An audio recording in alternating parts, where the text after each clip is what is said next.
Worldwide parent coach and conscious educator Sue DeCaro is on a mission to revitalize the joy in parenting. Welcome to Conscious Parents, Thriving Kids, a podcast designed to help parents all over the world create deeper connections with themselves and their children while overcoming life's daily parenting challenges. Listen in if you want to bring more laughter, love, and enjoyment to your home life. Welcome to Conscious Parents, Thriving Kids, a place for all things parenting. I am your host, Sue DeCaro. In today's episode, we have an exciting guest here, Jason Kreidman. Jason is the founder of Dad University, an educational company dedicated to helping dads learn what they are not taught in school. Through his weekly YouTube videos, podcasts, and social media, he offers advice on parenting, relationships, and self-improvement for dads. Such an important topic. Jason, it's a pleasure to have you on this episode. Well, thank you. Thanks for having me. My pleasure. So let's dive right in and talk about your own journey in becoming a dad. Would you like to share a little bit about your experiences and how that led you perhaps to where you are today? Well, thanks for having me. My parenting journey really started, well, I should say the journey of Dad University started with my second child. We had our second child. My first child was 2. So my children right now are 9. I have a 9-year-old daughter and an 11-year-old son. And really just frustrated with kind of the ability to understand situations. My parenting, I felt like I was getting angry a lot. And it's interesting because I came from what I would consider a very, great household, great parents. And so I felt like this parenting thing was going to be pretty easy. And what I quickly realized was I didn't really know how to handle a lot of situations. And as a result of that, just getting frustrated myself and frustrated with my wife and frustrated with everybody, and thought there has to be, better option and better choices. So my wife had recommended a parenting class for both of us, and we did that. And that's where the light bulb sort of just went off and said, wow, there's actually easier ways of doing these things. And, maybe my gut isn't always the right answer. There are some better ways of handling situations and even myself. And so that's where this started. I did a meetup group for many years locally here in San Diego, and kind of like a support group. Then started a podcast and been doing a weekly podcast for a couple of years, and then really started a little bit more serious 2 years ago. Started doing videos and YouTube videos, and we started doing those. And that's really probably where the most traction has been, and where we've seen a lot of growth. And I'm not selling anything to anybody. It's basically talking about my journey, what I've learned, what I want to learn, and trying to help other people that are going through those same things. And so that's been this journey, and it's been really rewarding. It's been really interesting. And it's just, as we now are growing more and more, it's exciting. It's an exciting time for us. That's awesome, Jason. And what I love most is that you're sharing through all of these methods, your own journey, your own learning, so that many dads who see you and hear you, I'm sure, can relate as well as learn from you as they move through their own journey. Because you and I both know, whether you're a dad, a mom, a stepmom, or whatever you might be in the whole parenting realm, it's hard. It's one of the hardest jobs there is, if not the hardest. So what better way to help dads all over the world than to talk authentically about what it is like to be a dad and your story? Yeah, and one of the things I maintain too is that if I don't know something, I admit it. That's with being a man. We often will pretend that we understand something or pretend that we know something. And what I have found out is, like, it's okay not to know. And that's been even part of my parenting, where I'll even talk to my kids now, where if there's a situation and I don't know how to handle it, I'll talk to them about that and say, listen, I'm not really sure how to handle this, guys. What do you think? What do you think we should do? Sometimes I do know what we should do, and I might use that technique, but in many instances that's been something where I've now been able to sort of let go and realize that I don't have to have every answer for everything. Beautiful. Part of is learning and listening and taking a step back and doing that. So with the guys and the men that I talked with, I think that's an important thing to understand, is that you don't have to solve every problem. You don't have to know how to do everything. You just have to be willing to try, or willing to listen. And that's a big theme that I try to get through. Well, and such an important theme. And I love how you shared that you will tell your kids that you don't know and ask them, because one of the biggest Mm-hmm. things that I believe is important in parenting is to empower our children. They are Yep. incredibly knowledgeable and helpful little beings that have so much to teach us if we allow them to. So when we say we don't know or we're not sure and we ask for their help or their input or support, what a beautiful gift to them to include them in the decision making and the powering forward and navigating life's everyday questions and challenges, right? Yeah, it's amazing how often they have really good input, Hmm. and even if it's something that went wrong, how should we handle this? And it's amazing. I mean, even at a very young age, to give them that that ability and empower them, like you said, it it gets them on that path of solving problems on their own, and it really, like you said, the empowerment is really powerful. Hmm. For sure.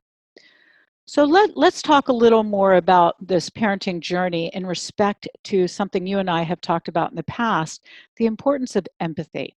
Can you talk a little Mhm. bit about how empathy has played a role or is playing a role in your parenting process, and in your own words, share what you think empathy is about? So my awakening, if you will, with empathy was actually in relation to my marriage and my relationship. I was going through what we can, when my children were young, and just frustrations. We weren't communicating well. We had the frustrations of small kids. And one of the things, I went through a course, it was locally here, and they started talking about empathy, and it was the first time that I really understood it and it clicked, where I looked at what was happening from my wife's perspective. Whether it was me getting more attention, whether it was my own frustrations, all these things. I said, wow, I'm looking at all of this through my own eyes. Like, everything is about me, me, me, me.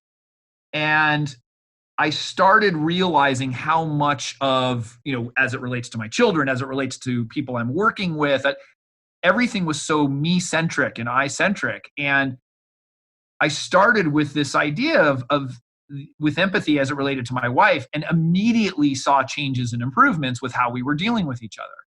Because it could be as simple as, she may have been frustrated with something that was happening, and we have like sort of a bickering or something, and me realizing, oh wow, she had such a hard day today. Like, that had nothing to do with me. That was a result of her having a difficult day and being frustrated. And so what happened was, empathy started really opening up my eyes to really how much we're affected by other people, and how, when we can put ourselves in the place of other people, and that's ultimately, like you said, what's your definition of me being able to see things from my child's perspective or from my wife's perspective, instead of looking at it through my own eyes, and me putting myself in their shoes. And so then, when you talk about having a small child, you have a 3-year-old, and the 3-year-old is whining and complaining about something that you just don't understand how someone could complain about that, but they are. Um, when you put yourself in their place and realizing, wow, if I was a 3-year-old, I'm looking up at this adult. I have never seen this before. I don't understand this situation. I'm a little bit, frustrated, and I don't know how to communicate it. So I'm crying and I'm whining. And I began to sort of apply this in so many different ways. And I tell you what, like, it calmed me down. the amount of conflict that I have was just absolutely drastically reduced. I just started seeing things in a whole new way. And so for me, I have maintained that empathy is the single most powerful parenting tool, relationship tool. If I had to narrow down one thing, I would say for me, that's the most powerful thing that's impacted both my relationship and my marriage and, and my relationship with my kids. Wow. Hands down. And I agree with you. It goes from your, concentrating about yourself and, to looking at for somebody else. Well, and it's interesting how you describe it. I think one of the issues that occurs with so many, and I work worldwide with people, is that we're trained or taught, that the ego should kick in. And wow, my child must be crying because, I've done something wrong, or I'm not parenting well, or I need to discipline, or I need to something. It's always the I steps in. I need to fix this, change this. And we take things extremely personally. The child must be crying because of us. We're not fixing it. We're not doing something. Or in our relationship, if our spouse or significant other is upset, we take that personally too. And yet, most things have absolutely nothing to do with us, right? Most things. Right. So this empathy focus of yours is a huge, and I think these are your words, game changer, in terms of really opening our eyes to create better relationships that are built on respect. I respect that this is about you and I'm not taking it on. This is, the crying, the whining is about the child and the child's need, not the parent, although the parent can respond to the child's need in a very loving way, seeing that the child has a need. Yeah, and when you respond with empathy, the impact can be almost immediate. In fact, I just literally, it was this weekend, my daughter had something happen. She was extremely upset. And she was really lashing out at my wife and I. She was like yelling and she was upset, and we kept calm, but even us keeping calm didn't help the situation. I wasn't going to engage in it. And so I just said, well, I'm sorry, and I just kind of I was kind of really just being numb to it because I just didn't want to deal with it at the time. And she kept continuing to cry and kept continuing to get upset. And so she was upstairs. I walked over to her and I simply just hugged her and said, you know what? That really sucks. I'm really sorry that you had to go through that. And that's all I did. And she immediately stopped. This had been going on for 30 minutes, crying and whining and yelling. And literally she just stopped and was like crying into my arms. And that was it. That's all she needed. And it wasn't any fancy parenting technique. It was nothing fancy that I really had to do or say. It was just like hugging her and saying, that sucks. I didn't say she was right or wrong or nothing. I didn't judge it. I just, I'm really sorry that you had to go through that. And that sucks.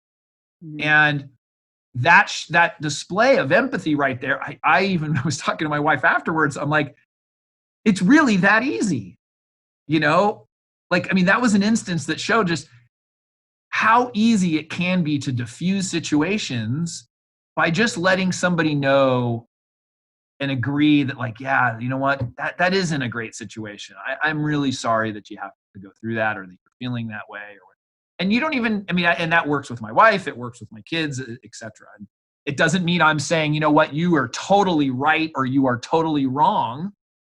I'm just agreeing that that's a tough thing, and I'm acknowledging it and I'm listening and I'm here and that alone can be extremely powerful. So Powerful. Technique, or those techniques have just, and that helped me too, because I didn't then have to keep hearing her be upset. Right. I didn't know how to diffuse it at that point because she just kept going because she wanted to engage. She wanted to engage us, and that's what happens when you're 9 years old. And we were not engaging in it. We just kind of ignored it, and that time that didn't work. So those are just, and I've dozens of examples where that empathy, from the time that they were, 3 years old, I give an example of when, she was really upset. My daughter was upset about not being able to find her shoes, to, my son competing in a contest and not winning.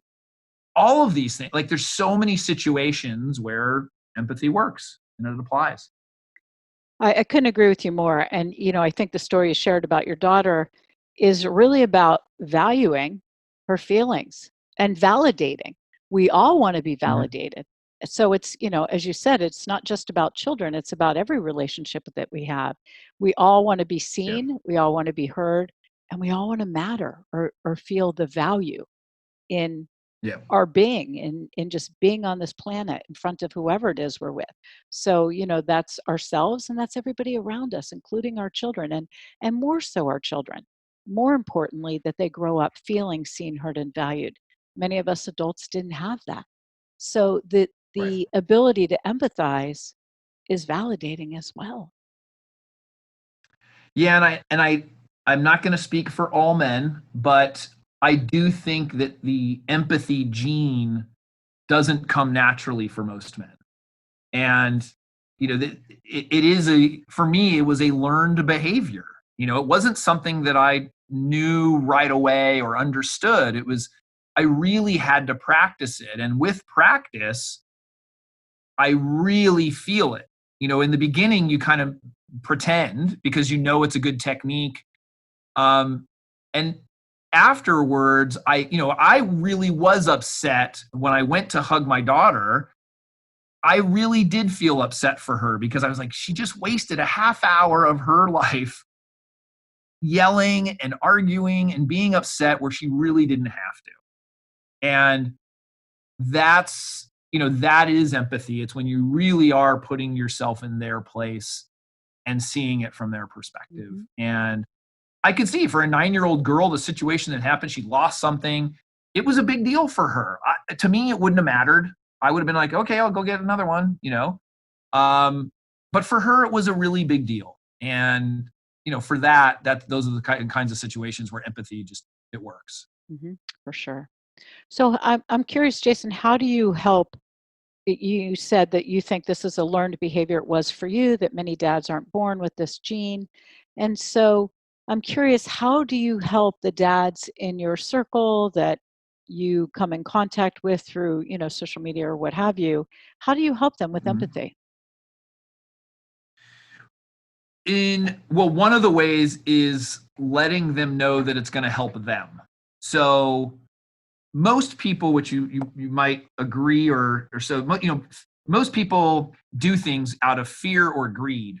Mm-hmm. And greed, in this sense, meaning it's going to benefit me some way. Like, why would I do this? Well, being empathetic really benefits yourself. The concept of putting yourself in other people's shoes, and right on the surface, somebody might think, oh, what? So I have to look at things from their perspective so that I don't get my perspective heard or seen. But the truth is that empathy will help you. And, and with many people, and this is how I was, it was very I-centric. I said, listen, if I can learn this seems like it's going to really help me.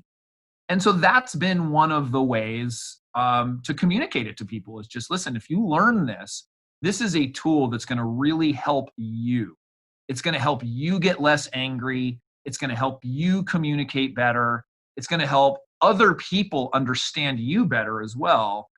And so, and that's been a really, easy way to get people to understand or for get people to do things.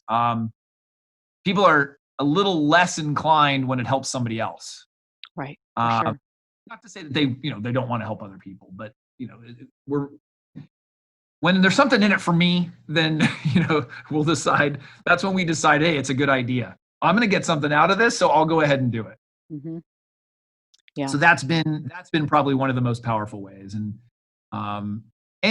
for most people that also can mean, well, I want to get what I want. Well, if you want to get what you want, you've got to do some things, and this is one of the things that you can do, because in the end, you're going to feel good about it. You're going to feel like, you got something out of it.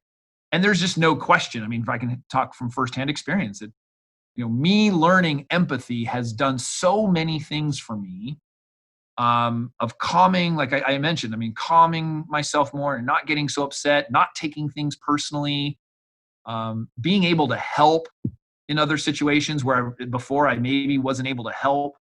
And, my wife was always pretty good at that. My wife was pretty empathetic. I wasn't. I just didn't think that way. And so for me, it took practice. I just had to practice, and now it's not. I don't really even need to think about it much. Now it just happens. So that's something I think our entire family has benefited from.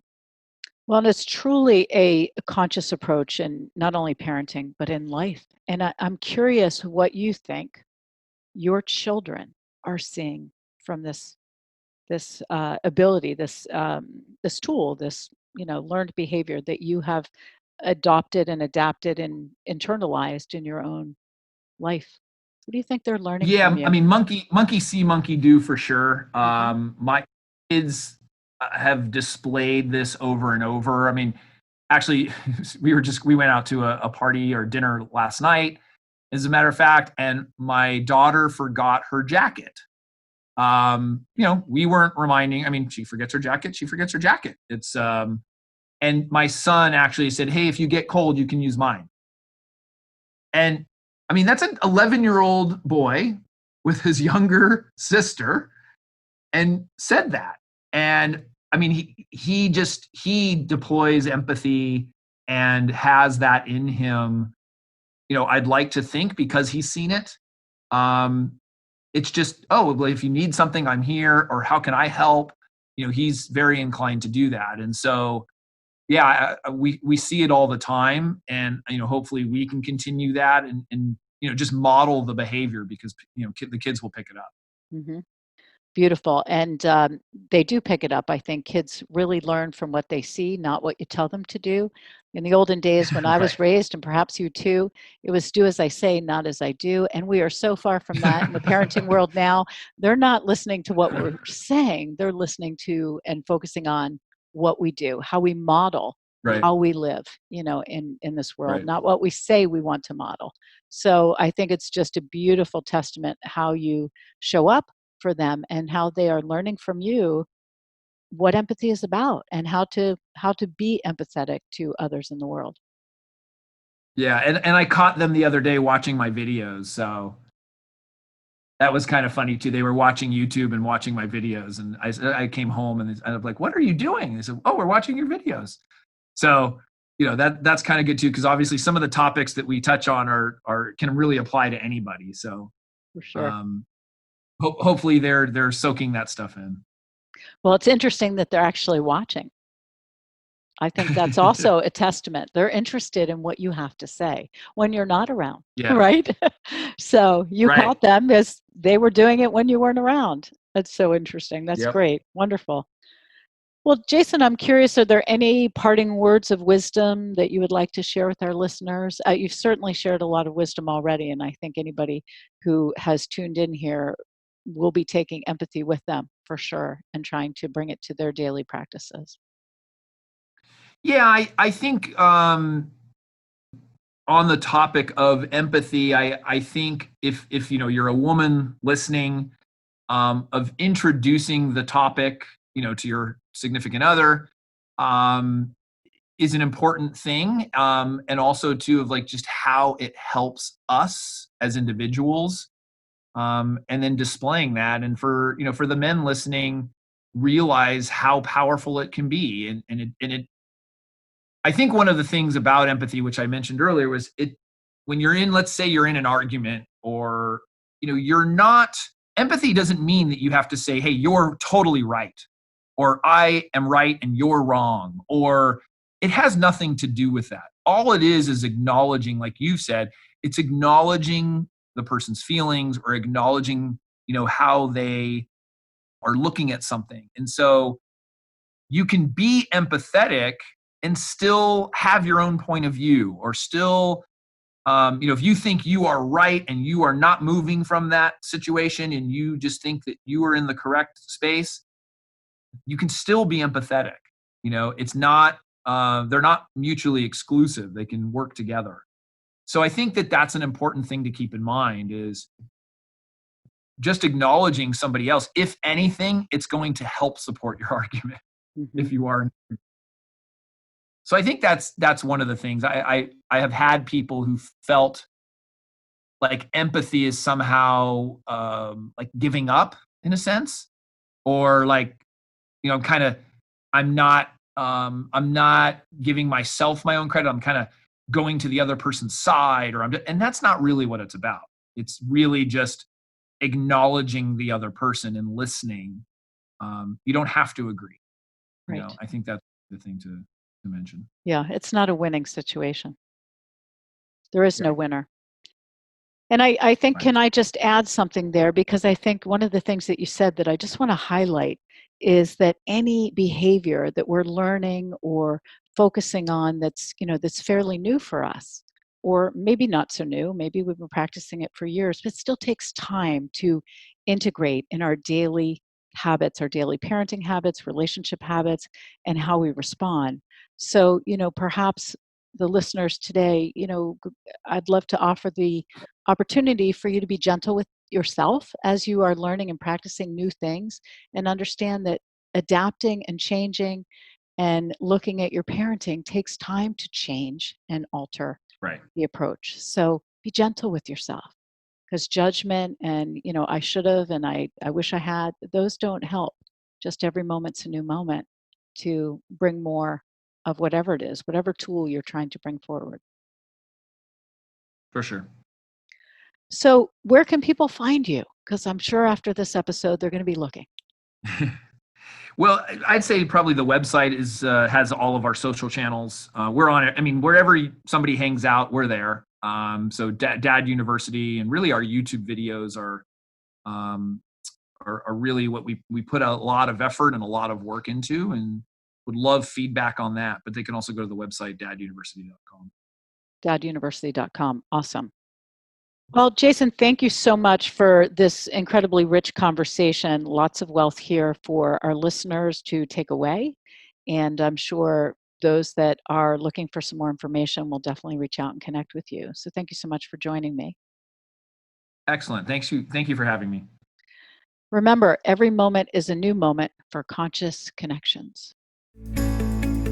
Thanks for listening to Conscious Parents, Thriving Kids. If you like what you heard, the best compliment you can give us is to share this podcast with a friend. And be sure to give us some stars and a favorable review at Apple Podcasts or wherever you listen in.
Thanks for listening to Conscious Parents, Thriving Kids. If you like what you heard, the best compliment you can give us is to share this podcast with a friend. And be sure to give us some stars and a favorable review at Apple Podcasts or wherever you listen in.